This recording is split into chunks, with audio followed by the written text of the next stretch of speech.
Hey guys, welcome back. In this video, I'll show you how to add free Shopify SMS marketing. Let's get started. So in order to do that, what we can do is you can actually just head over to a new tab and then search in here for apps at shopify.com. Now on the Shopify that we have, we can click on the search bar right here and search in here for Automized. So head over and then search for that. And then from in here, you should be able to see the Automized apps that we have. So if you can actually see the SMS Automized, you can actually add in here SMS. And then in here, you should be able to see the Automized app. Alternatively, what you can do is you can actually just head over and then search in here.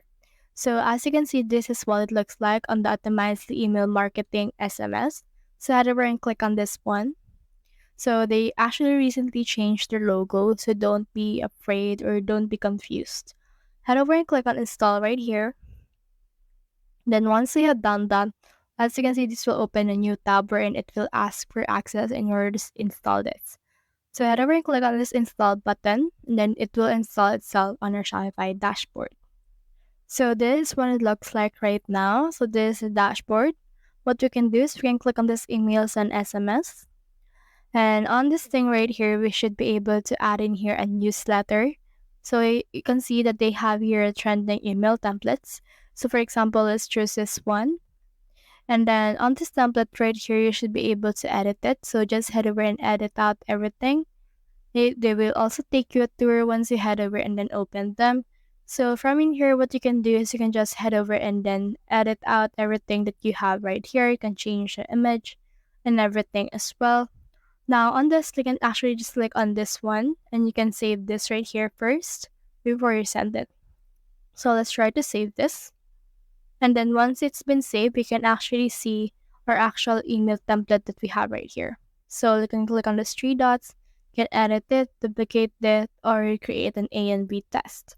So on this right here, once you have done that, this is actually your email newsletters. If you want to head over to the SMS newsletters, you can click on this one. And then you can choose a trending template that they have, for example, or you can create a blank type for you. So for example, let's use this special offer right here. And then you should be able to see what it will look like right here. So you can edit out what it is. You can edit out the SMS name, the content of your SMS. And then in here, you can send it to all of your everyone that supports sending to the US, Canada, and UK, and Australia. And then in here, you just need to put in here some people that you want to send this into. You also enable UTM tracking if you want. But once you have done that, make sure that you send it. So make sure to also set up your SMS first before you do this. So once you have set it up, you can be able to send it as SMS or you can send it to all of your subscribers on your SMS list. So that's the whole process. If you have found this video helpful, simply leave a like below or subscribe because it helps me reach more people. See you soon.